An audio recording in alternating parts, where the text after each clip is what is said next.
Bon midi tout le monde, bonjour à tous et bienvenue à ce midi conservation du réseau de milieux naturels protégés.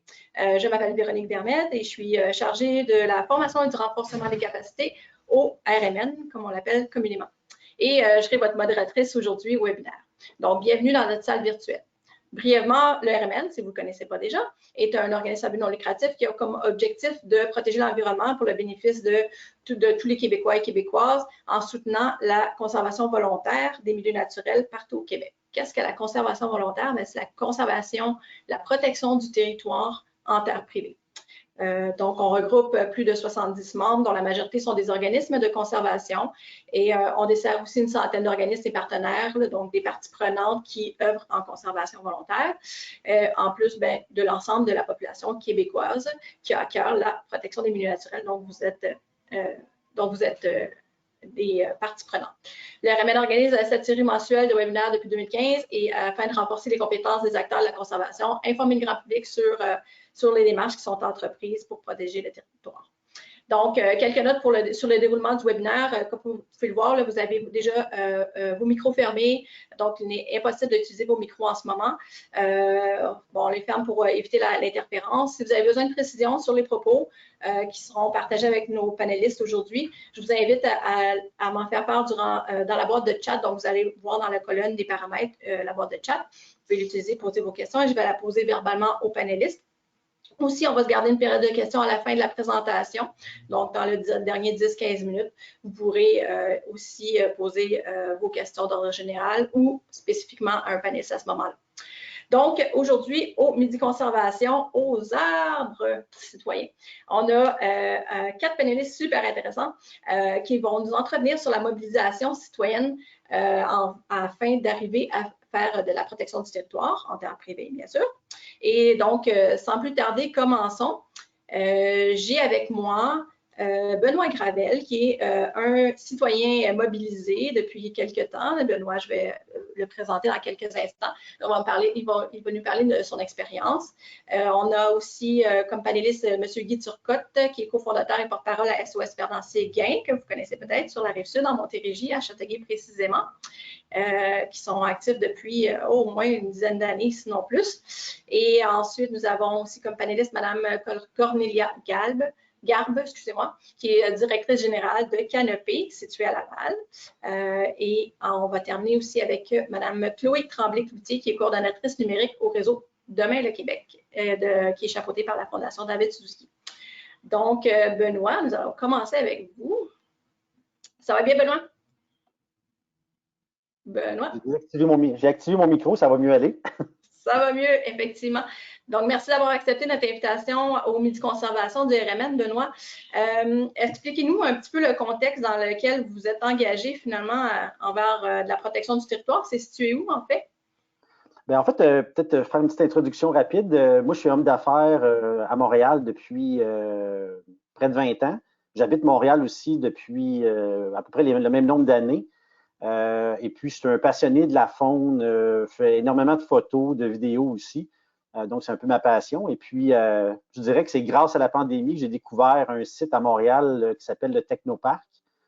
Donc, étant donné qu'on ne peut pas aller filmer ou photographier des oiseaux, soit en Europe, au Mexique ou ailleurs en Amérique, j'ai eu la chance de découvrir ce magnifique site-là. Et puis, c'est là que rapidement, j'ai rencontré des gens justement qui avaient parti un groupe, je ne me trompe pas, en 2016, qui s'appelle le Technoparc Oiseaux, qui n'est pas une OBNL, ou du moins pas encore. Ça va être une grande question ou une question qu'on se pose beaucoup à l'interne. Et puis, depuis novembre, je me suis joint à eux un peu plus activement. Là, donc, c'est la première fois de ma vie que disons que je devenais un citoyen engagé pour la protection de ce site-là. Ça reste un site extrêmement complexe. Ça m'a pris, je pense, 2 mois pour le digérer, étant donné qu'il y a des terres fédérales, des terres municipales, il y a des terres privées. Donc, il y a l'ancien groupement du Technoparc lui-même qui appartient maintenant à la Ville de Montréal. Donc, c'est extrêmement complexe parce que souvent, la balle est relancée d'un groupe à l'autre ou d'une ville à l'autre, dont la ville de Dorval qui est défusionnée aussi, donc qui est à part. Donc, ça fait que ça complexifie, disons, les dossiers lorsqu'on veut s'adresser à quelqu'un en particulier. Souvent, on doit s'adresser des fois à 2-3 paliers. municipal, fédéral, puis même provincial à la limite. Donc, ça crée une certaine complexité, disons, dans le dossier, là. Est-ce que dans ces différents propriétaires-là, est-ce qu'il y en a qui sont engagés avec vous dans la démarche de protection? La réponse est oui et non. C'est sûr que la Ville de Montréal, présentement, avec le groupe de Valérie Plante, ça reste des gens quand même assez ouverts, mais ils sont quand même nébuleux sur le dossier lui-même du parc. Donc, souvent, ils nous parlent qu'ils veulent en faire un parc, mais il n'y a jamais eu de budget, ils n'ont jamais été clairs là-dessus sur la façon que ça serait défini ou qu'est-ce qu'ils voudraient en faire.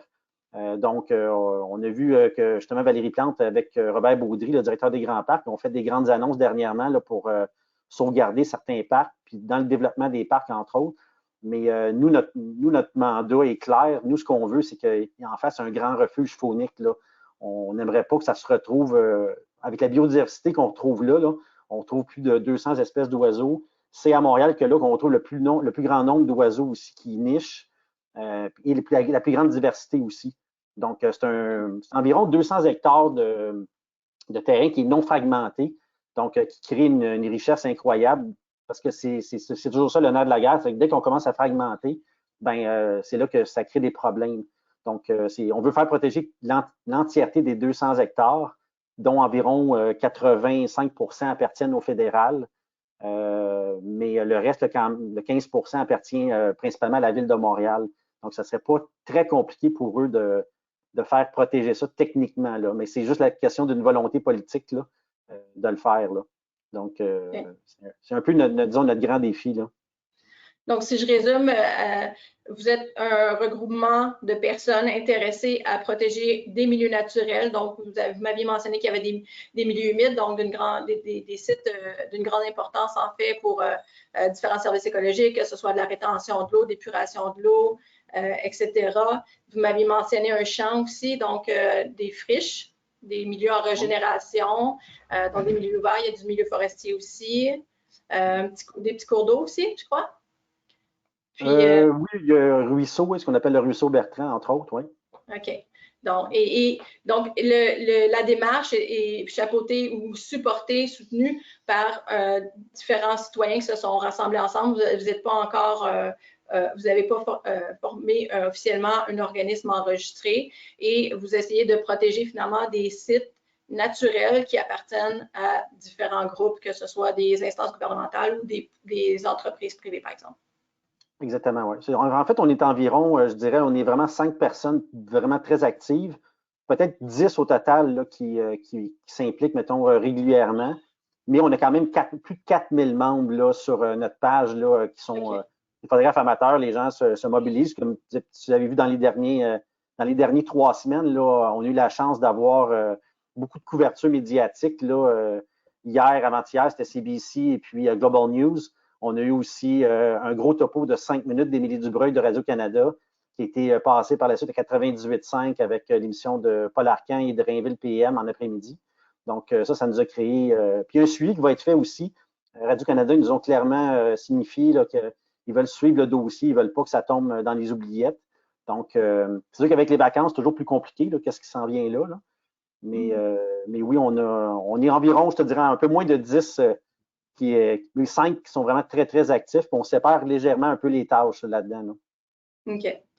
Et donc, vous avez dit, vous avez le groupe a commencé ses démarches il y a à peu près 5 ans. Donc, qu'est-ce qui a été fait depuis ce temps-là? Donc, il y a eu de la page Facebook qui a été mise en place. Vous avez fait des rencontres avec des propriétaires peut-être? Non, ça, c'est un truc qui n'a pas été fait. Moi, c'est mon mandat présentement. Là, donc, je suis en communication avec. Là, il y en a, la plus grosse terre privée appartient à une compagnie qui, donc, dans les prochaines semaines, là, je vais m'organiser pour avoir. Ça n'a jamais été fait réellement, là, donc les rencontres. Par contre, avec les villes, oui. Donc, il y a eu plusieurs rencontres avec la ville, mais avec les changements aussi de partis politiques. Donc, il y a une deuxième démarche à refaire encore une fois. Donc, on est quand même bien, bien enclenché là-dedans, surtout les élections à Montréal qui arrivent à l'automne. Mais pour ce qui est des terres privées, ça va être mon mandat dans les prochaines semaines là, de communiquer directement avec eux là, pour ce qui est de. Parce qu'ils n'ont jamais été vraiment. On s'entend qu'ils n'ont probablement aucun intérêt, mais en même temps, ils n'ont jamais été directement communiqués. Là. OK. Il faut leur demander. Exactement.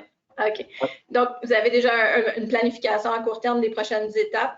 Est-ce que vous avez rencontré des difficultés dans ces démarches-là ou est-ce que vous avez des questions justement qui vous permettraient ou des besoins qui vous permettraient d'avancer puis mieux identifier les prochaines étapes?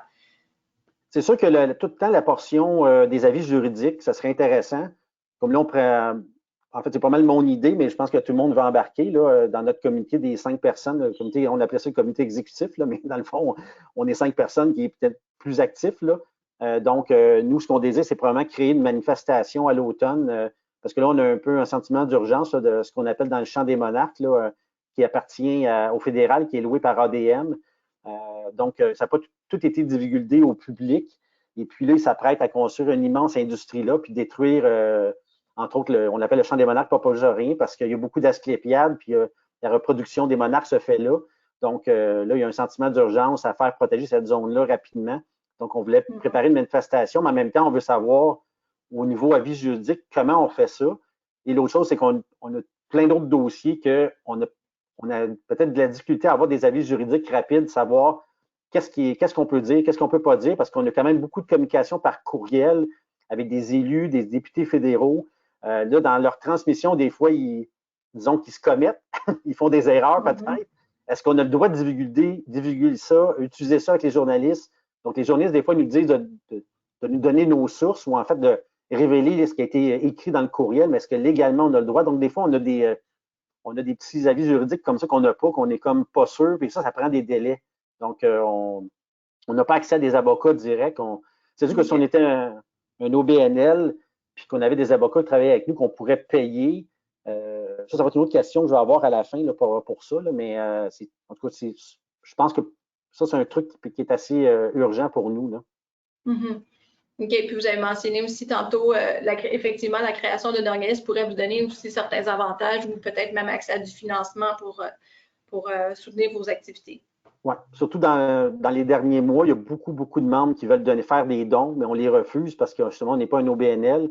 On en a accepté un petit peu à l'automne, en fait, durant l'hiver, pardon, parce qu'on place des mangeoires à oiseaux durant l'hiver. Donc, c'est sûr que le grain, les mangeoires elles-mêmes, ça coûte de l'argent, puis on les fait tous bénévolement. Là. Mais donc, on a accepté quelques dons, mais là, on refuse les dons parce qu'il nous reste un peu d'argent, puis mais là, on est rendu, comme je dirais, à la croisée des chemins. Là. OK. Bien, merci Benoît. Merci d'avoir partagé votre cas, votre expérience. J'ai très hâte d'entendre aussi les autres panélistes, Chloé, Cornelia et Guy, parce qu'entre autres, Guy, on va poursuivre avec toi, puisque tu as quand même plusieurs années d'expérience derrière la cravate avec SOS Fernand Séguin à Châteauguay et Léry. Je crois que tout ce que Benoît a partagé comme inquiétude ou besoin, ça te sonne des cloches? Oui, c'est sûr. Tu veux nous expliquer, Guy, est-ce que tu veux nous expliquer qu'est-ce que SOS Fernand Séguin et votre démarche?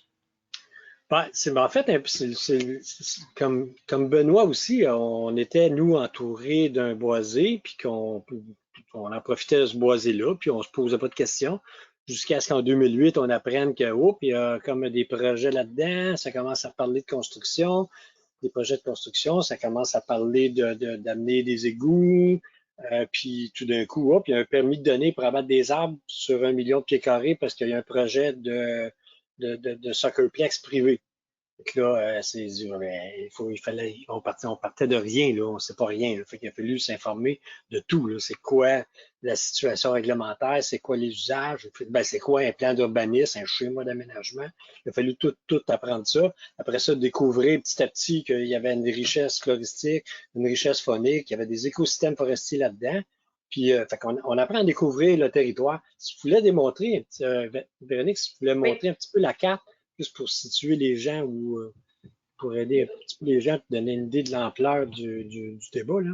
Vous devriez voir en ce moment la carte. Non. De localisation. Attendez 2 secondes. Encore.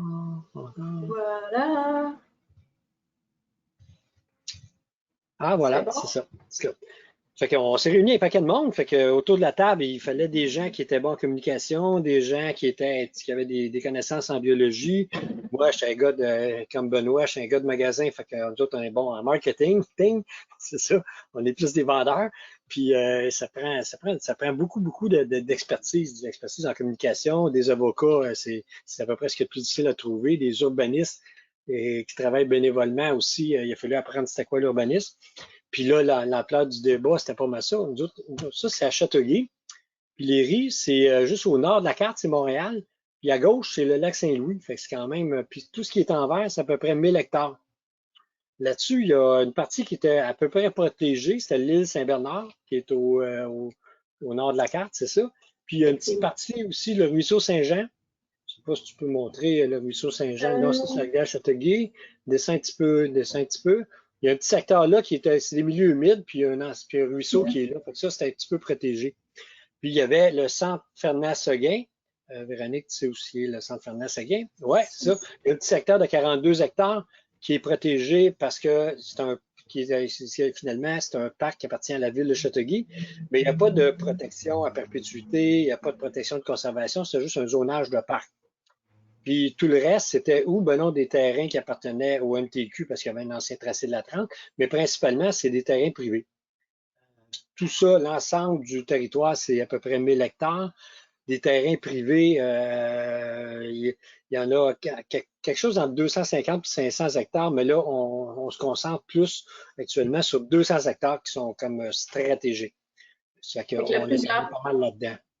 Fait que de nombreux, des dizaines de propriétaires sur 2 municipalités, privées. Une MRC. C'est ça, ouais, c'est ça. Puis l'autoroute 30 qui est juste en bas, fait qu'il y a une pression de développement. Puis il y a une pression, il y a surtout tout un jeu de spéculation. Tu sais, quand on parle de mobilisation, il faut d'abord commencer par comprendre le mobile. Puis c'est quoi le mobile qui est derrière ça? C'est la spéculation foncière.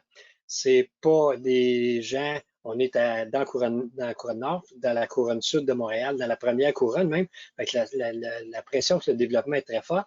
Les gens qui sont propriétaires de terrain, ils sont, ou ben non, quelques-uns sont des héritiers, ça leur a été légué par héritage, mais les gros acteurs là-dedans, c'est des spéculateurs fonciers qui ont acheté des terrains. Puis ça, c'est important des fois de comprendre l'enjeu. Il faut suivre l'argent un peu pour comprendre contre qui on va jouer, puis c'est dans quel game qu'on va jouer. Comme si, mettons qu'on retient les 200 hectares de terrains privés qui sont stratégiques à protéger, là. Premièrement à cause de leur richesse, puis deuxièmement parce que c'est comme l'ouverture du développement qui se passerait là. Ben, 200 hectares, là, la plupart de ces gens-là, ils ont acheté ça à 10 cents du pied carré.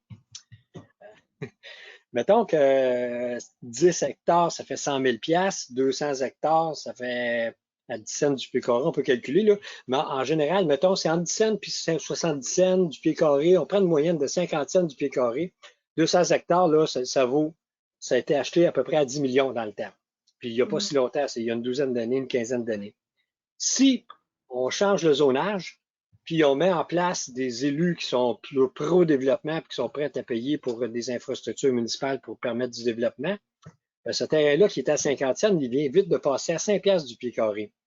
Notre 10 millions du départ, il est rendu à 90 millions, à 100 millions, parce qu'on a 200 hectares. Puis là, tout de suite, on soustrait le 10 millions que ça a coûté. Fait qu'il y a déjà un enjeu de 90 millions à faire là. C'est quand même des gros dollars là, pour pas beaucoup de joueurs, avec un maire, une couple de conseillers, puis on pourrait régler ça facilement. Là, un coup, ces 200 hectares-là ont été mis en... Il y a eu une réglementation qui permet le développement résidentiel là-dedans, puis on y va, on calcule ça avec une densité très moyenne de 30 unités de logement à l'hectare. Bien, on arrive à 6 000 unités de logement. 6 000 unités de logement, on multiplie par 350 000 $ chaque, on arrive à, c'est une affaire de 2 milliards 100 millions. C'est contre ça c'est ça qu'il faut arrêter, c'est contre ça qu'il faut se battre. Ça donne une idée, là. C'est là qu'il faut avoir peur, puis se retirer ou ben non continuer. C'est vraiment une histoire David contre Goliath. Puis il faut être prudent dans toutes nos communications puis dans tous nos gestes. Benoît, tu as raison vous avez raison d'être prudent. Parce que c'est pas de la petite bière, puis c'est pas des enfants d'école souvent, ces gens-là. Fait que là, il fallait faire bien attention, mais le jeu de l'affaire, c'est toujours de mobiliser les gens. Il reste que les gens qui prennent des décisions finales, c'est les élus. Puis les élus, ils sont sensibles à la mobilisation, ils sont sensibles à la couverture médiatique, ils sont sensibles à la perception des gens. Eux autres, c'est pour ça d'ailleurs que quand ils font des changements, quand ils amorcent des changements de zonage réglementaire, ils vont toujours faire ça l'été. Parce que l'été, on n'est pas là, on est en vacances. Il faut toujours faire preuve d'une grande vigilance. D'ailleurs, les 3 dernières tentatives, et à la ville de Châteauguay et à la MRC de Roussillon, pour des changements de zonage, ben, le dépôt puis le premier projet de règlement toujours déposé à la fin juin. Puis aussi, pour regarder sur une période de 4 ans, prendre en considération des élections. Oui, c'est un moment que c'est trop sensible versus qu'il y en a d'autres qui a une belle ouverture pour passer des messages puis sensibiliser certains députés ou de futurs peut-être élus. Puis c'est l'autre truc aussi qu'on a appris que la tempe, c'est difficile parce que mentalement, on a comme le goût des attaquer puis de foncer dedans, là. Mais il faut toujours leur garder, même les élus qu'on n'aime pas du tout, là, il faut toujours leur garder une porte ouverte pour qu'ils se sentent en quelque part pas coincés, pas braqués, mais si jamais il se passe de quoi puis ils veulent faire un bon geste, ben, il y a une porte ouverte. La porte est encore ouverte. Il faut laisser une porte ouverte jusqu'à la fin, jusqu'aux élections. C'est ça. Justement, toujours, en parlant de... Oui. Non, vas-y. Non, ben, c'est ça. Fait que les élections sont importantes. Si, comme là, à l'automne, là, il y a des élections qui s'en viennent, ben, c'est sûr que nous, on est officiellement neutre dans ces élections-là. On fait des représentations auprès de toutes les équipes électorales qui vont se présenter dans Châteauguay. On leur explique le dossier, on leur explique toutes les implications du dossier, puis les avantages à préserver ce milieu naturel-là, qui est une infrastructure naturelle dont on ne peut pas vraiment donner la valeur, même si l'équipe de Duprat dit que ça rapporte tant de l'hectare, ça vaut beaucoup plus que ça. On n'a pas fini d'évaluer la valeur monétaire des services rendus par ces milieux-là. Fait qu'il faut toujours, faut les convaincre. Puis après ça, il faut, à la dernière minute, ben là, on fait un petit sondage. Êtes-vous pour? On leur demande vraiment de prendre position. Puis là, on va soumettre aux électeurs, nous autres, c'est quoi la position de chacun des partis ou des candidats. Puis c'est les électeurs qui décident, eux, où ils veulent voter. C'est ça. Guy, comment formuler vos messages, votre ligne de communication? Quand vous parliez tantôt d'avoir quand même un verbal quand même positif qui va chercher peut-être l'intérêt de un ou de l'autre, donc vous allez l'adapter selon votre interlocuteur? Oui, c'est ça. Ben, d'abord, déjà, il faut, comme Benoît a fait, c'est un bon exemple, ce qui se passe là-bas. D'abord, il faut monter le dossier. Il faut être au courant du dossier. On est au courant de tous les cadastres, qui sont les propriétaires, combien ça vaut. Il faut s'assurer que les inventaires floristiques sont faits comme il faut, que les inventaires fauniques sont faits comme il faut. Il faut savoir aussi, c'est quoi toute la réglementation, là. Toute la réglementation, à la fois les affectations au schéma d'aménagement, les grilles des usages qui sont au niveau municipal, toutes les zones différentes. Puis après ça aussi, il faut connaître toute la mécanique d'adoption des réglementations au niveau de la municipalité puis au niveau de la MRC. Parce qu'il faut jouer là-dedans, parce qu'on a quand même on peut quand même beaucoup intervenir. Quand on dit qu'il faut être vigilant, parce que quand ils adoptent un changement de zonage, ben, il y a toute une procédure à ça. Il y a un avis de dépôt, il y a après ça un premier projet de règlement. Le premier projet de règlement, il faut l'analyser comme il faut voir toutes les répercussions que ça peut avoir. Puis c'est subtil parce que c'est du langage très subtil là, des urbanistes. Là. Quand tu parles de couvert forestier puis de couvert végétal, c'est pas la même chose. Il y en a un qui c'est juste du gazon. Là.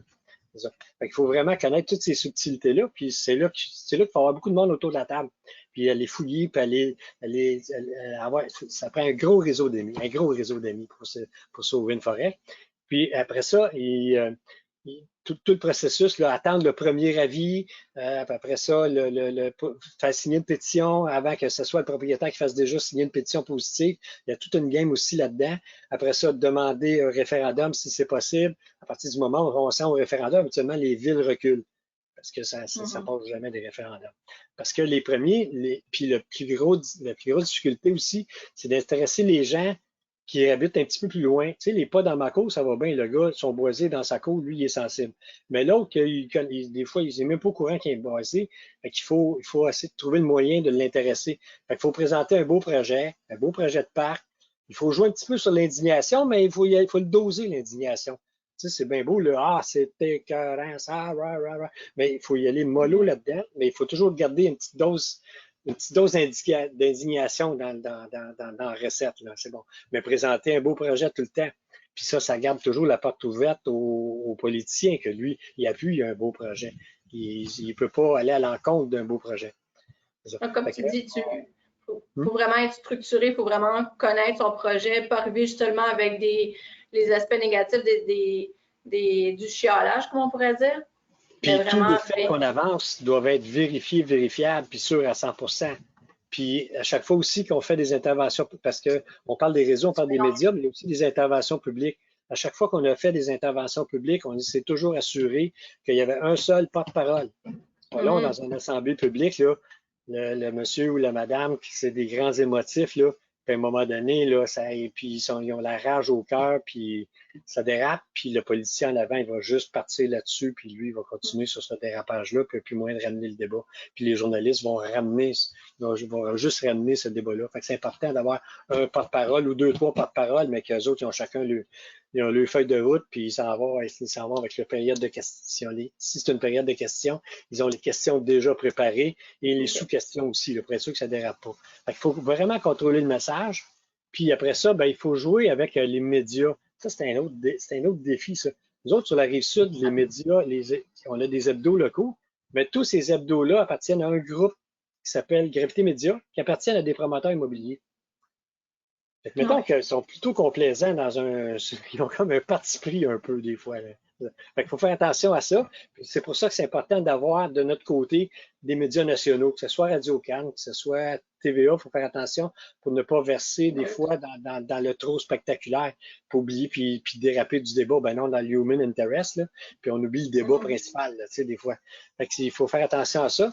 Puis, sauf que si on travaille avec des Radio-Canada, avec des Télé-Québec, avec des médias nationaux qui sont intéressants, la presse travaille super bien aussi. Ben, puis ils deviennent sérieux avec nous quand ils sentent qu'on est capable de leur fournir des vrais faits qui sont vérifiés, vérifiables, qu'on a fait une partie de la recherche, puis qu'en plus, on est capable de leur trouver une petite histoire à raconter. On leur suggère une histoire à raconter. Un journaliste, il faut toujours que ça raconte une histoire. Fait que nous aussi, si on est capable d'en trouver deux, trois bonnes histoires, là, on part d'une histoire pour sauver une forêt ou sauver un milieu naturel, là. Il était une fois. Il faut toujours que ça commence comme ça. Avant de donner la parole à Cornelia Gall, je voulais te poser la question, Guy. Est-ce que le fait justement d'avoir créé un organisme, vous m'avez dit tantôt que vous étiez enregistré au registre des entreprises, donc vous avez une entité crédible, ça vous a aidé? Oui. Ben, c'est sûr, premièrement, faut que tu ouvres un compte de banque, là, parce que ça prend un petit peu de sous, malgré qu'en 12 ans, on a dépensé à peu près 6 000 $. Puis pendant ce temps-là, juste à la dernière MRC, ils ont engagé un consultant en communication qui a coûté 96 000 $. On l'a planté pareil. Mais on a un organisme qui est officiellement un OBNL, mais on n'a pas de statut règlement, on ne fait pas d'assemblée générale annuelle avec un paquet de membres, on n'a pas de code Morin sur la table, rien, parce que dès la première année, on avait beaucoup de monde autour de la table, puis on s'est aperçu, ça n'a pas été long, qu'on s'est fait infiltrer. Parce que les gens qui ont une business de 2 milliards à rouler, là, ils prennent ça au sérieux, ils sont prêts à tout. On se tient en petit groupe, on fait attention, puis au besoin, des fois on est 4-5, des fois on est des fois une dizaine, des fois un petit peu plus quand on a besoin de plus d'expertise, quand on a besoin de plus puis là on étend, si on a besoin de mobiliser des gens, comme par exemple pour remplir une salle à la MRC, on sait que il rentre 300 personnes là-dedans, mais il faut rentrer 300 personnes. Fait qu'il en prend toujours une cinquantaine dehors aussi pour pouvoir dire que la salle est à comble, les gens peuvent tout rentrer. Fait que là, c'est là qu'on élargit notre cercle d'amis, mettons, c'est ça. Et c'est là que vient en importance les bonnes communications et les bons réseaux de communication aussi. Oui, c'est ça. Facebook, l'infolette, une bonne liste d'abonnés. Puis après ça, de réseau de Facebook, mais il faut le contrôler toujours pour pas que ça dérape, pour pas que ça devienne négatif, faut pas tomber dans la vulgarité. On s'en tient toujours on essaie de pas jouer sur les émotions trop. On travaille surtout avec des faits. Les Merci, faits Guy. parlent par eux-mêmes, hein. Tu sais, des fois, on dit, ah, c'est vert, puis après, à partir du moment où on dit que il reste moins de 7% de couvert forestier dans la MRC de Roussillon, on n'a pas besoin d'en rajouter beaucoup, là. Après ça, si on rajoute quelque chose, on dit, ben, il y a moins de 2% qui est protégé. Le reste, c'est condamné. Merci, Guy. Je vais donner la parole à Corinne Garbe du réseau Canopé à Laval. Je pense qu'en tant que directrice générale, c'est un enjeu qui vous touche beaucoup aussi, les messages et les communications. Est-ce que vous pouvez nous expliquer qu'est-ce que Canopé, comment c'est structuré Canopé? Oui. Merci, Guy. On revient Oui, à vous. mais avant, j'aimerais juste prendre un petit moment pour réagir à ce que je viens d'entendre. Juste pour vous dire, Benoît et Guy, c'est super inspirant, c'est fou de voir comment vous vous appropriez le dossier, le temps que vous investissez, mais c'est vraiment, je vais en arriver, mais de vous encourager de continuer parce que c'est vraiment grâce à vous que beaucoup de milieux naturels ont été protégés dans les dernières décennies, puis qu'on va continuer, puis qu'on va garder des milieux de vie sains et actifs pour nous tous. Merci. Vraiment chouette de vous avoir rencontré. Canopé, puis ça fait un beau lien parce que là, on a entendu deux histoires de lutte active en ce moment super pertinentes. Puis l'histoire de Canopé et de Laval, mais c'est aussi une histoire de succès, de mobilisation citoyenne qui ont apporté des fruits, qui ont vraiment changé le territoire pour le mieux pour tous les citoyens. En gros, je pense que vous connaissez un peu l'histoire de Laval avec un maire qui était en place plus de 20 ans, M. Vaillancourt, qui n'a pas eu à cœur, mettons, c'était pas parmi ses priorités de protéger les milieux naturels, mais qui a d'ailleurs été arrêté pour sa grande passion pour le développement. Et bien, c'est vraiment grâce aux agriculteurs, parce qu'on ne le sait souvent pas, mais 1/3 de Laval, c'est zone agricole, puis c'est vraiment protégé, puis il y a beaucoup d'agriculture encore à Laval, qui en grande partie aussi ont encore des forêts, des érablières, etc. Donc, en partie grâce aux agriculteurs, mais en grande partie aussi grâce aux citoyens qui sont, pas littéralement, mais figurativement attachés aux arbres pendant 20 ans, 30 ans, qu'ils ont protégés, qui ont commencé à les mettre en valeur. Donc, qu'on a encore, juste pour vous donner une idée, Laval, c'est quand même la 3e plus grande ville du Québec. Il y a encore 15% de la surface qui sont boisées. Là, je ne parle pas des friches, pas des milieux humides, c'est vraiment juste boisé, 15%. Et on a 7 boisés qui sont plus grands que le parc Mont-Royal à Montréal. Bon, parc Mont-Royal à Montréal. Donc, c'est assez étonnant. Il y a une diversité, une richesse, puis c'est vraiment grâce au mouvement citoyen qu'on a pu garder ça.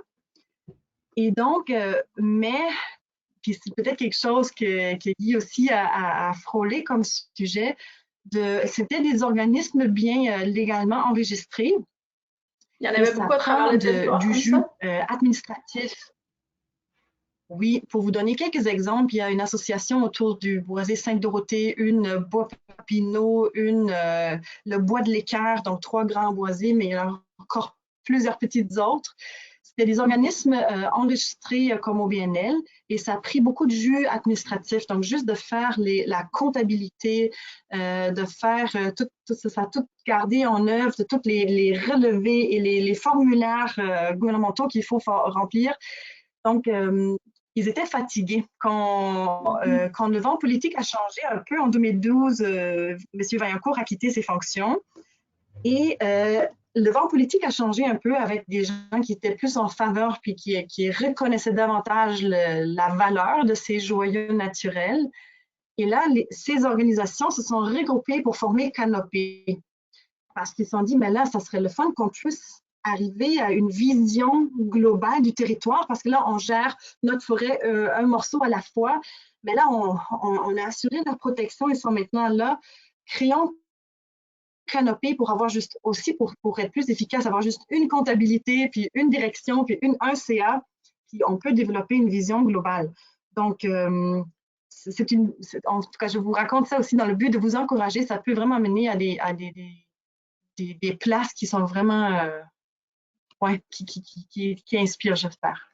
Madame Garde, est-ce que dans vos connaissances des démarches citoyennes, est-ce qu'il y en a qui ont moins bien marché, qui malheureusement se sont éteintes versus d'autres, comme vous dites, qui avaient cette structure-là administrative bien en place, qui ont des drives, ils ont survécu puis ont eu des bons résultats, qui ont bien fonctionné?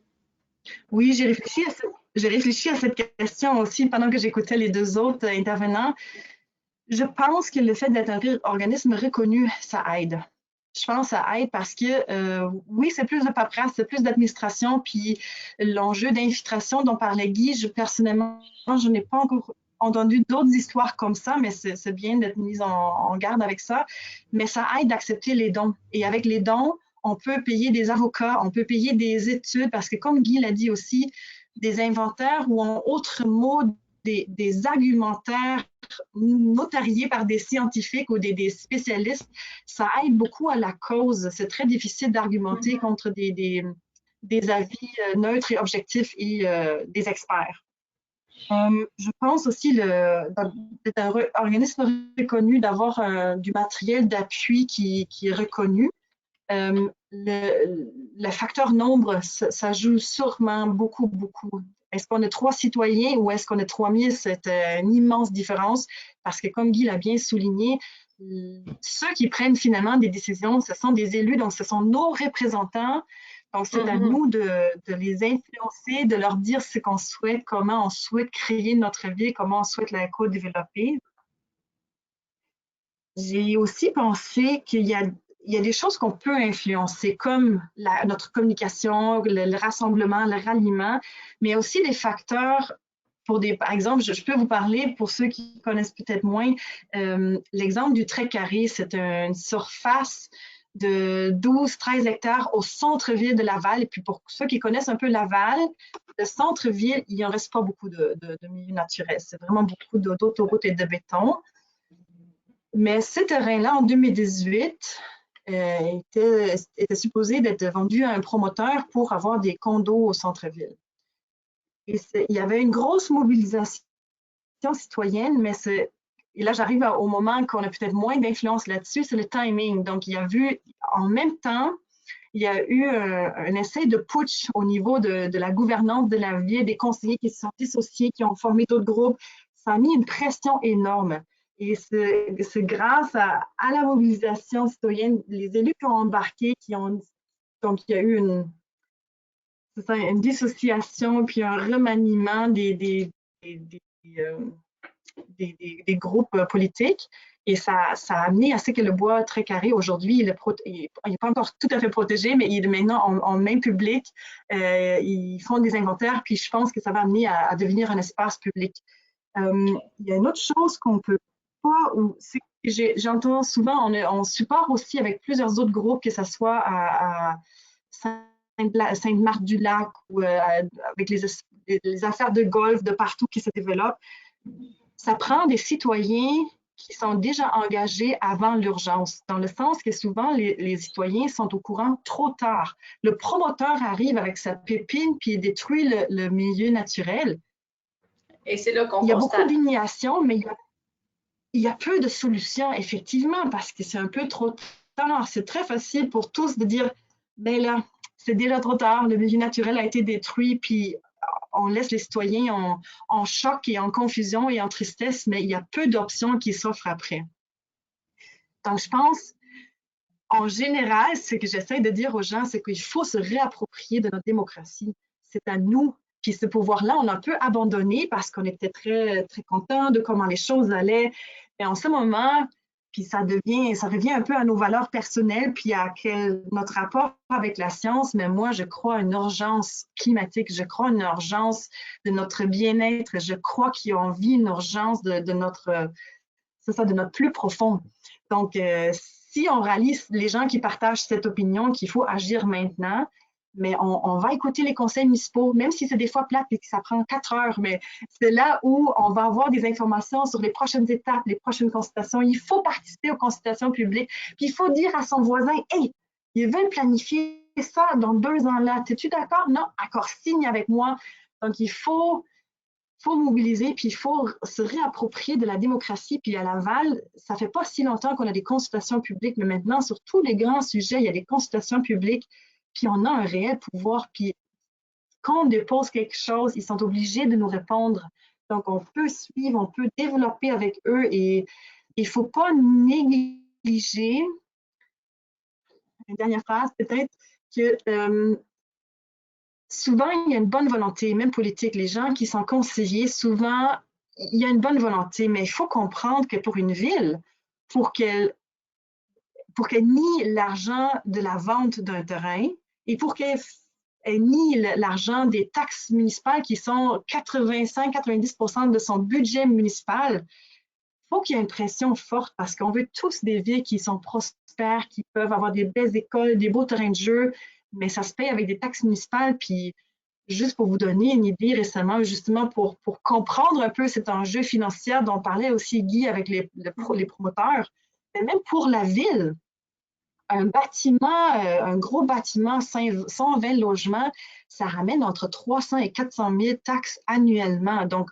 de dire non à un bâtiment comme ça prend du vent citoyen, ça prend de la mobilisation. Oui. C'est vraiment fun. Vous êtes très dynamique puis passionné par l'implication citoyenne. D'ailleurs, hier, j'écoutais Radio-Can sur un reportage, puis il y a un projet, je ne me rappelle plus c'est quel projet, mais un gros projet majeur qui n'a pas passé. Puis la personne disait, ben avant, on parlait d'économie. Maintenant, il faut on est en 2021, on parle d'économie et d'environnement. Donc, comme vous dites, les citoyens doivent aussi, et les gestionnaires municipaux aussi doivent s'engager envers la protection de l'environnement dans leurs démarches, dans leurs activités, dans leurs propos. Merci Cornélia Garbe. Et je vais passer la parole à Chloé Tremblay-Cloutier. Parce que là, oui, on veut bien, on est plusieurs, on est plus de 45 participants aujourd'hui en ligne qui ont peut-être en tête déjà un certain cas où il y a un milieu naturel qu'ils veulent protéger. On sait que c'est des terres qui appartiennent à un particulier ou une entreprise, une organisation, donc c'est un milieu privé. On n'a pas nécessairement de droit sur ce milieu-là. Qu'est-ce qu'on peut faire en tant que citoyen si ce milieu est reconnu pour avoir un intérêt environnemental, donc des services écosystémiques? Ça peut être un intérêt aussi sociétal, donc au niveau de la société, qu'est-ce que ça peut apporter comme bienfait à notre communauté? Donc, Chloé Tremblay-Cloutier, qu'est-ce qu'on a comme outil pour pouvoir soutenir ces démarches citoyennes-là? Oui, merci Véronique. Puis merci Cornélia pour tous les mots que tu viens de dire. Honnêtement, j'aurais pas pu dire mieux. C'est exactement comment je pense pour la mobilisation citoyenne. J'aurais l'occasion de vous en glisser quelques mots. Donc moi, je vous avais partagé j'avais organisé une petite présentation sur le réseau Demain le Québec. Donc moi, ça fait 1 an et demi que je travaille à la Fondation David Suzuki sur le projet Réseau Demain le Québec, qui est un projet en fait de soutien à la mobilisation citoyenne. Donc, pour le moment, ça représente environ 70 groupes citoyens à travers le Québec. Ce n'est pas que des groupes de protection des milieux naturels. On va passer vraiment des jardins communautaires, transport durable, gaspillage alimentaire et aussi protection des milieux naturels. Il y a aussi tout l'aspect de communauté, le social, comme Véronique, tu viens de dire. Mais au final, on prend tout ça ensemble puis on trouve que ça fait vraiment un beau mélange de transition socio-écologique. C'est des gens, en fait, qui se mobilisent pour changer les communautés, changer les villes pour participer finalement à cette transition-là. Et on peut passer à la slide suivante. On est environ une vingtaine de groupes sur les 70 qui sont vraiment en protection des milieux naturels. Puis on remarque vraiment qu'il y a une certaine différence avec ces groupes-là qui sont faits un peu plus dans l'urgence. On comprend qu'il y a une situation qui est très précise. Souvent, ces groupes-là sont même formés à cause de cette urgence-là. Une certaine particularité, je pense, qui a été vraiment bien exprimée avec Guy, Bernard, Cornélia, c'est que c'est une approche qui est un peu plus différente des autres groupes de citoyens parce que c'est très varié et complexe comme situation. Donc, il y a l'aspect juridique, ça a été déjà mentionné, les lois, les règlements, comprendre toutes les compétences là, des différents paliers de gouvernance aussi, c'est difficile. Justement, avec le réseau Demain le Québec, on collabore avec le Centre québécois du droit à l'environnement pour avoir plus de précision sur l'aspect juridique. Il Il y a aussi l'aspect scientifique de la cause, donc toutes les évaluations écosystémiques, monter un dossier d'évaluation, d'analyse environnementale crédible avec des experts. Ça, c'est beaucoup, en fait, de demander à un groupe de citoyens d'avoir cette expertise-là. Puis, finalement, troisième volet, je dirais vraiment la mobilisation citoyenne du groupe. Donc, oui, c'est nécessaire d'avoir une mobilisation qui est organisée pour démontrer, en fait, qu'il n'y a pas d'acceptabilité sociale souvent au développement qui sont proposés. Donc, pour répondre à la question, si c'est un besoin d'avoir les citoyens qui se mobilisent, clairement, la réponse, c'est oui. On a besoin, comme Cornelia disait, des gens, des citoyens, citoyennes engagés pour faire un peu le pont entre ces aspects juridiques, scientifiques-là, avec la population, de les informer, en fait, d'être vulgarisateurs pour, en fait, avoir une communauté qui est bien informée, puis qui est capable de prendre des décisions et de se mobiliser face à ces décisions-là. Donc, ce qu'on a remarqué en parlant avec les groupes, c'est que ces temps-ci, cette année même, je dirais qu'il y a plein de groupes qui se mobilisent. La mobilisation prend forme partout au Québec. On travaille avec des groupes à Vaudreuil-sur-le-Lac, Rivière-de-la-Petite-Nation. Comme Cornelia disait, on a démarré la coalition des anciens terrains de golf en transition, justement, qui protège des anciens terrains de golf. Je pense qu'il y a une vingtaine de groupes présentement qui travaillent à protéger ces terrains-là. Je pense à SOS Boisé de la Pinède, les Amis des Boisés Quévillon à Granby, puis SOS Fernand-Séguin puis le Technoparc, bien sûr. Donc, on voit vraiment plein de petits groupes à travers le Québec, puis ce qu'on s'est rendu compte, c'est que les enjeux sont très similaires. Quand on se met à parler avec des gens qui sont à une centaine de kilomètres de chez vous, les enjeux sont les mêmes, les types d'acteurs sont aussi les mêmes. Donc, la mobilisation tend aussi à se ressembler un peu. Et si on change de diapositive, on m'avait demandé justement, est-ce qu'il faut se former un regroupement officiel légal? La question, elle a déjà été abordée. Je pense qu'il y a plusieurs points, en fait, que je vais répéter, mais juste pour qu'on puisse faire le topo. On avait fait un atelier avec le réseau Demain le Québec, comment s'organiser à l'interne au sein d'un groupe citoyen. Bon, la conclusion, c'est qu'il n'y a pas de recette magique, évidemment. Il faut vraiment juste trouver qu'est-ce qui convient à votre groupe citoyen. Mais pour la question des statuts, j'aimerais peut-être vous donner quelques pistes de réflexion, voir avec votre groupe qu'est-ce qui vous convient à vous. On a déjà mentionné le financement. Donc, c'est vrai, quand on est enregistré, c'est beaucoup plus facile d'avoir différentes options de financement. Pour les groupes de protection des milieux naturels, je dirais aussi que lorsqu'on est enregistré, on peut avoir accès à des assurances. Donc, lorsque votre groupe est assez fait du lobbying très qui peut déranger, là, disons, le fait d'avoir une assurance en tant que groupe, c'est toujours plus safe, disons, d'avoir ça. On a déjà mentionné donc d'être reconnu comme un regroupement officiel par la ville aussi. Ça peut être bon pour votre cause. Juste au niveau de la crédibilité, donc de travailler avec des différents partenaires ou même auprès des promoteurs ou de la ville, d'avoir le statut d'OBNL, ça peut vous rendre plus valide, disons. Je prendrais l'exemple de Rosemère Vert, qui est un groupe justement qui protège l'ancien golfe de Rosemère. C'est le seul endroit, le seul grand espace vert de Rosemère présentement. Eux, ils se sont créés environ 1 an et demi, puis ils ont vu déjà la nécessité de se créer un OBNL parce que la situation devenait un petit peu plus tendue avec le maire, la ville. À ce jour, ils ne sont toujours pas reconnus justement par la ville comme organisme officiel, sauf que ça les a vraiment aidés à avancer la cause. Les désavantages, peut-être, comme Cornelia le disait tout à l'heure, avoir un OBNL, ça a une certaine lourdeur administrative. Donc, quand c'est un petit groupe de 4-5 personnes, puis là, il y a la reddition de compte à faire, il faut avoir un CA, budget, compte en banque, ça en fait beaucoup sur le petit groupe de 5 personnes. Donc, je pense que c'est un choix à faire en discutant avec les membres de votre groupe. Il y a le MAR, le Mouvement d'action régional en environnement, que eux, c'est un groupe, ça fait 2 ans qu'ils ont été formés, c'est un groupe super bien organisé et eux, volontairement, ont décidé de ne pas s'enregistrer pour plusieurs raisons. Ils voulaient garder une indépendance de leurs actions, de leurs idées. Si ça amenait à changer, ils pouvaient garder cette liberté-là. Aussi, un peu relié avec la lourdeur administrative, ils voulaient mettre beaucoup plus d'énergie sur les actions. Ils voulaient pas passer de temps trop justement dans le bureau à remplir des papiers puis tout. Ils se sont dit, nous, on veut faire plus du concret. On va laisser les tâches administratives de côté. Fait que c'est plein de points à prendre en compte pour l'organisation. Puis, autre que le statut, je pense qu'il y a aussi plein de conversations à avoir sur la mobilisation citoyenne, comment aller chercher des gens diversifiés. T'sais, votre groupe doit ressembler à la communauté dont vous représentez, donc en âge, en sexe, ethnicité. Il faut comprendre aussi qu'il va y avoir des emplois du temps différents dans votre groupe, des niveaux de connaissance du dossier différents, puis des compétences aussi. Donc, je pense que aussi, ça va être de jongler un peu avec toutes ces différentes personnes-là dans votre groupe citoyen. Mais finalement, un groupe qui va être très organisé, solidaire les uns avec les autres, ça va être les groupes qui vont avoir le plus d'impact sur le terrain. Donc, ça vaut la peine de se poser ces questions-là.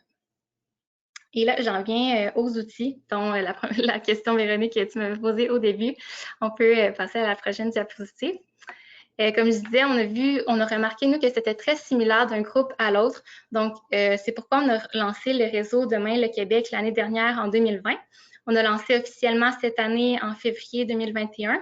Mais en fait, on voulait vraiment mettre en commun toutes ces informations-là, de partager votre expérience, partager les bons coups, mais aussi les moins bons coups, partager des petites listes de contacts, qui ont été les acteurs clés dans votre mobilisation citoyenne, pour pas que les autres groupes aient à recommencer à zéro lorsqu'ils commencent, par exemple, ou juste quand vous êtes à un point flat un peu plus dans votre mobilisation, aller chercher des idées un peu à gauche et à droite. Puis l'idée, en fait, c'est que la Fondation David Suzuki, on met directement nos ressources humaines, techniques puis financières à la disposition de ces groupes-là. Donc, les groupes gardent 100% leur indépendance. S'ils joignent le réseau, on ne va jamais s'ingérer dans les projets. On est vraiment juste là pour donner des outils. Vous les prenez, vous prenez ce qui vous plaît, puis ce qui vous est utile dans le réseau. Puis, en échange, vous partagez un peu vos expériences aussi avec les autres membres du groupe pour qu'il y ait un roulement de l'information. Et dernière diapositive pour moi, je vais vous nommer plus concrètement c'est quoi les outils que vous pouvez utiliser dans le réseau Demain le Québec. Donc, d'abord, ça va être une manière de créer des liens puis trouver de l'inspiration. Donc, je viens juste de le dire. Parfois, juste de prendre contact avec les organismes ou les autres groupements citoyens dans votre région, pas nécessairement qui ont la même mission que vous, d'aller au front avec plusieurs organismes de votre coin, ça donne beaucoup plus de visibilité. Et à l'inverse, si c'est plus d'aller chercher des groupes qui ont la même mission que vous pour coordonner vos efforts dans la même direction.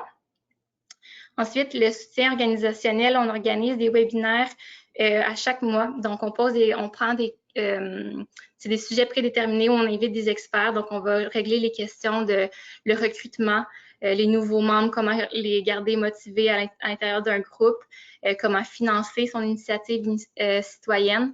On va parler des élections municipales, on l'a mentionné tout à l'heure, qui arrivent en novembre.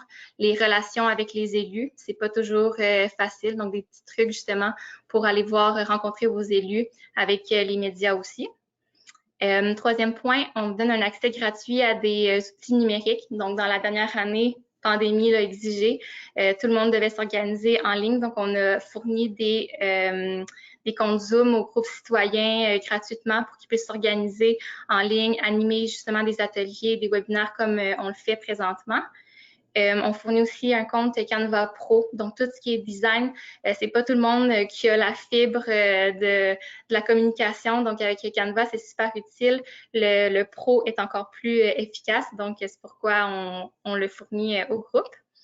Quatrième point, ça c'est un point qui est devenu plus évident au fur et à mesure avec le réseau, du soutien moral dans un espace bienveillant. En fait, on a des séances à chaque mois aussi pour aborder des sujets plus personnels.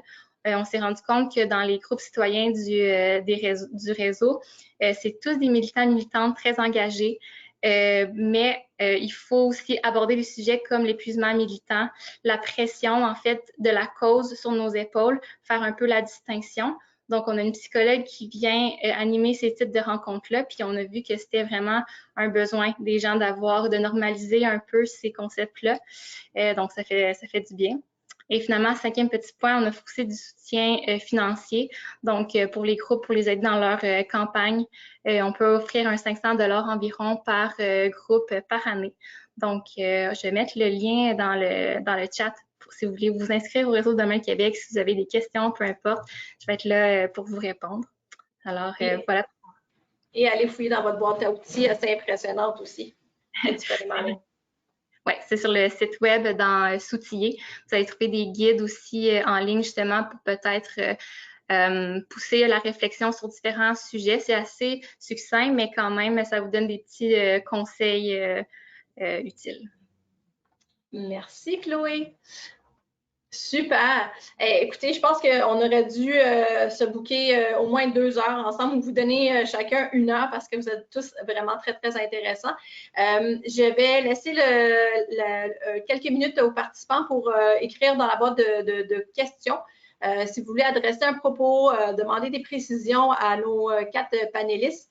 Il y a quelques questions déjà qui sont rentrées, donc je vais juste prendre un moment pour vous laisser à tous le temps de les écrire. Et je voulais vous partager aussi une petite réflexion, c'est-à-dire, c'est bien beau, on la voit ici, la boîte d'outils, j'espère que mon écran est encore partagé. C'est bien beau vouloir protéger des milieux naturels en terre privée qui ne nous appartiennent pas, mais il faut aussi penser après. Donc, une fois que le propriétaire va avoir été convaincu, qu'est-ce qui va arriver après pour statuer pour la protection du territoire? Est-ce que le propriétaire va vous donner sa terre? Est-ce que le propriétaire va vouloir la vendre? À quelle valeur? Aujourd'hui, on en parlait tantôt, ça coûte très, très cher, le domaine foncier. Est-ce qu'on peut mettre une protection légale sur ce terrain-là? Est-ce que ça va être une servitude, donc qui doit être en lien avec un autre territoire protégé? Est-ce que ça va être on a parlé de dons, on a parlé de servitude. Est-ce que ça va devenir une réserve naturelle? C'est un autre moyen aussi de protection du territoire. Est-ce que ça va être une simple entente entre le propriétaire et un organisme? C'est à voir. Je voulais vous inviter à aller voir le répertoire des sites de conservation volontaire du Québec. Je crois bien qu'il est affiché à votre écran. Et sur l'onglet conservation volontaire, vous avez différentes mesures de protection. Je ne les énumérerai pas parce que le temps file et je veux laisser du temps pour vos questions et réponses.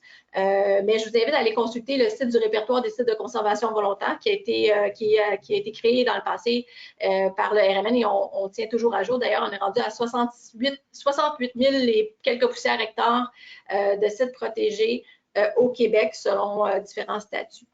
Ces sites-là sont protégés principalement par des organismes de conservation, par des propriétaires privés, des monsieur, madame, tout le monde. Ça peut être des organisations, des propriétaires aussi. Ça pourrait être, par exemple, peu importe le Pratt & Whitney ou une entreprise qui veut protéger.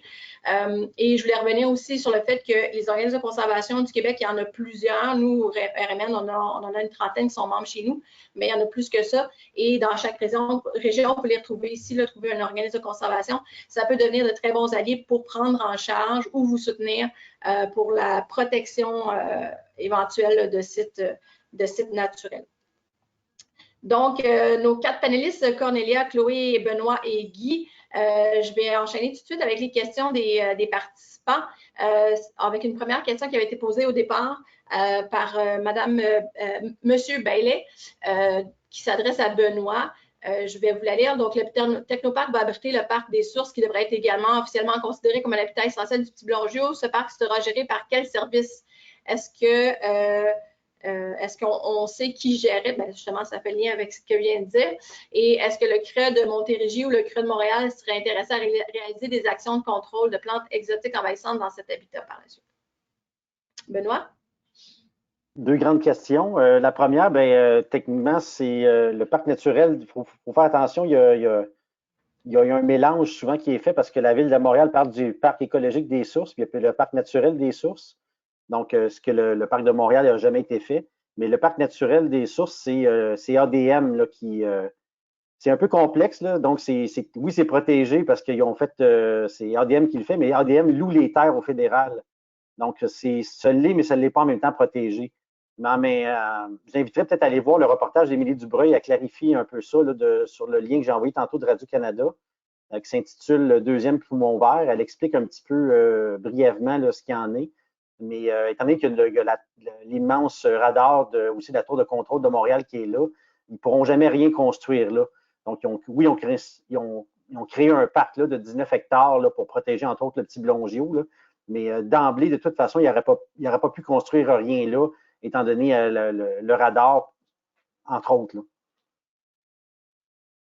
Puis je pense qu'il y a une autre portion à la question. Là. Oui, est-ce qu'on sait qui va gérer par la suite? On est en démarche. On est en démarche avec eux. OK. Et la deuxième partie de la question, c'était est-ce que les CRE, donc les conseils régionaux en environnement, que ce soit de la Montérégie ou de Montréal, seraient intéressés à réaliser des actions de contrôle de plantes exotiques envahissantes dans cet habitat? Ça, je n'ai pas de réponse à donner. Je ne pourrais pas dire. Il faudrait que je parle à vous autres qui sont avec nous. Malheureusement, je ne peux pas répondre à ça pour l'instant. Merci. Est-ce qu'il y a d'autres questions des participants en ligne avec nous? Vous pouvez les inscrire dans la boîte de chat, la boîte de sondage. Voyons, la boîte de questions. Vous pouvez aussi demander de prendre parole et ouvrir votre micro à côté de votre nom. Vous avez une petite main si vous voulez lever la main pour demander la parole. Monsieur Gravel, est-ce que Monsieur Gravel avait une question? Monsieur Patrick Gravel. Est-ce que vous m'entendez? Oui. Parfait. En fait, je ne suis pas Patrick Gravel, je suis Joliane Lamontagne. Bonjour. Je voulais simplement vous... Bonjour. D'abord, merci. J'ai pris des notes. Je suis vraiment contente de ce que j'ai appris. Je veux simplement vous informer qu'on travaille actuellement sur une grande marche, à la préparation d'une grande marche pour la protection des forêts. On est en train de se mobiliser. On est avec Nature Québec, Greenpeace, on est aussi avec la Fondation Demain le Québec, puis CIPAS aussi. Donc, on se prépare pour les aires protégées. Vous connaissez probablement le dossier des aires protégées, mais on a aussi une de nos demandes qui concerne les boisés urbains et périurbains. Donc, c'est super important pour l'équipe de la Grande Marche d'inclure. On sait que ça s'envole comme des petits pains chauds, là, puis une de nos demandes, c'est ça. Donc, on veut vous inviter à visiter le site lagrandemarche.ca. Si vous voulez joindre vos initiatives c'est un mouvement québécois là, qui est en train de se préparer. Et il va y avoir un grand rassemblement à Québec le 16 octobre prochain. Donc, voilà, il y aurait plein d'autres choses à dire, mais je voulais seulement semer une graine puis vous partager qu'on est en solidarité avec vous pour tous les boisés urbains et périurbains. Merci. Bonne marche. Merci. J'ai une prochaine question et je voulais juste préciser là, la question des plantes exotiques envahissantes. Effectivement, il y a plusieurs milieux naturels qui sont affectés par ces plaies végétales ou animales. Et Benoît, le CRE Montréal et le CRE Montérégie seraient intéressés à réaliser des actions de contrôle de plantes exotiques envahissantes. Vous pourrez entrer en contact avec eux ou M. Bailey. Vous pouvez nous écrire à info-RMN, puis info-rmn.com et je transmettrai vos coordonnées à Benoît. J'ai une question de Mme Galland pour Mme Garbe. Le bois d'équerre à Laval est en train de se faire détruire. Malheureusement, oui, on l'a vu dans les journaux récemment. Est-ce qu'il y a quelque chose à faire? Est-ce que vous connaissez le dossier? Oui, c'est pas le bois de l'équerre, c'est une partie sur laquelle des constructions se font en ce moment. Effectivement, ce sont des constructions suite à une consultation publique en 2015-2017. Malheureusement, ça n'a pas été retenu, mais je pense quand même, dans tout ce qu'on fait, il faut quand même trouver une harmonie entre construction, entre développement et protection. Donc, ce que je vous invite à faire, en fait, non, c'est trop tard. Parce qu'il y a eu une consultation publique qui a terminé le 28 juin, donc il y a 2 jours, où on s'est prononcé sur la révision du Code d'urbanisme. Sinon, ce qui reste à faire, si vous n'avez pas participé à cette consultation publique qui prévoit en fait d'autres constructions dans le secteur du bois de l'équerre, donc là, il y avait occasion de se prononcer contre ou pour ces idées. On s'en va en phase électorale. En novembre, le 7 novembre, nos prochains conseillers. Donc, Donc, je vous conseille de rencontrer, de vous mobiliser, de rencontrer les candidats pour votre secteur, puis de leur demander des avis. Si vous voulez, sur la page web de Canopée, on a mis en place un outil d'aide pour les citoyens parce que réviser un code d'urbanisme pour la ville de Laval, c'est plus de 1000 pages, c'était excessivement complexe comme dossier, mais vous allez voir qu'est-ce qui est prévu. On vous résume un peu, puis on vous résume les recommandations pour que les citoyens puissent partir avec des mots et des phrases déjà clés en main si vous voulez rencontrer vos conseillers ou futurs conseillers. Merci, Mme Garbe. Donc, je vous rappelle effectivement que le site Canopée a certains outils. La Fondation David Suzuki, Demain le Québec, aussi une grosse boîte à outils. Il y a d'autres organismes aussi militants de mobilisation citoyenne aussi qui ont des outils en ligne. Faites quelques recherches. Le regroupement des groupes écologistes du Québec aussi, une méga boîte à outils que je recommande fortement. Est-ce qu'il y a d'autres questions des participants? Je vous laisse quelques minutes. 1 minute. Allez-y, allez-y, ne vous gênez pas. Je regarde juste faire un petit tour de table. Est-ce qu'entre vous, Mme Gamme, Mme Tremblay-Cloutier, M. Gravel, M. Turcotte, est-ce que vous avez des propos ou un mot de la fin à partager? Oui, en fait, si vous permettez, je voulais juste revenir un peu sur les consultations publiques. C'est super important, puis sauf que c'est la plupart du temps super trop complexe pour la majorité des citoyens. Fait que nous autres, pour simplifier puis pour favoriser une espèce de participation, fait que parce que les nombres comptent aussi dans les consultations publiques, c'est qu'on soumettait aux gens, premièrement, des réponses qui était simple, tu sais. Oui, je suis pour la conservation intégrale du territoire délimité, blablabla. Des formules déjà toutes écrites, puis qu'avec un lien que tu avais juste à cliquer, puis ça allait l'inscrire direct dans la consultation publique. Comme à la dernière consultation publique l'été dernier, ben, on s'est ramassé avec quand même 700 intervenants à une MRC où il y a habituellement 2 personnes dans la salle. Là. On a eu 700 personnes qui ont participé aux consultations, puis 700 personnes en faveur de la consultation, de la protection intégrale du territoire. Ils ne peuvent pas passer à côté. Ils ont essayé de camoufler, c'est sûr.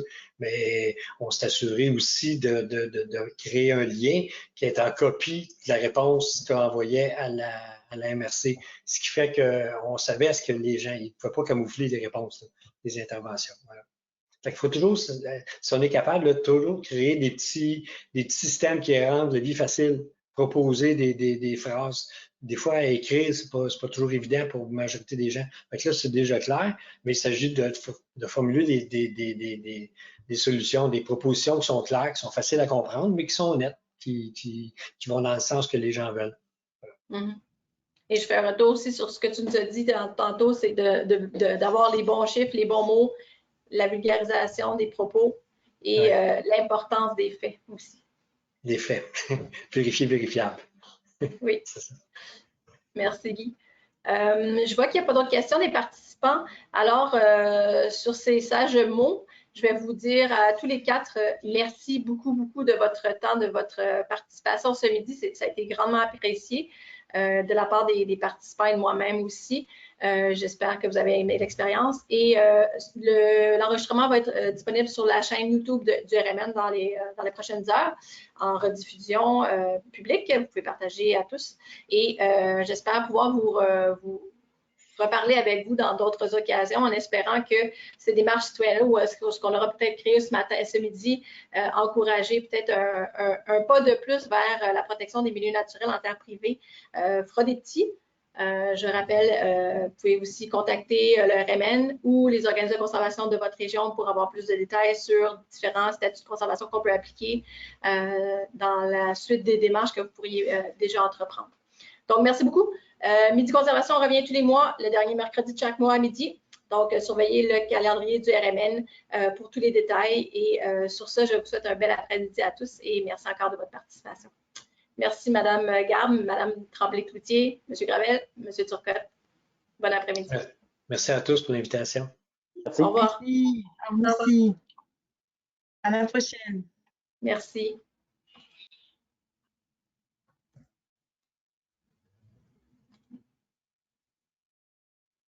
sais pas trop comment quitter. Je quitte la salle et vous allez être éjecté. Ça ne sera pas très long. Moi aussi, il faut que je trouve comment.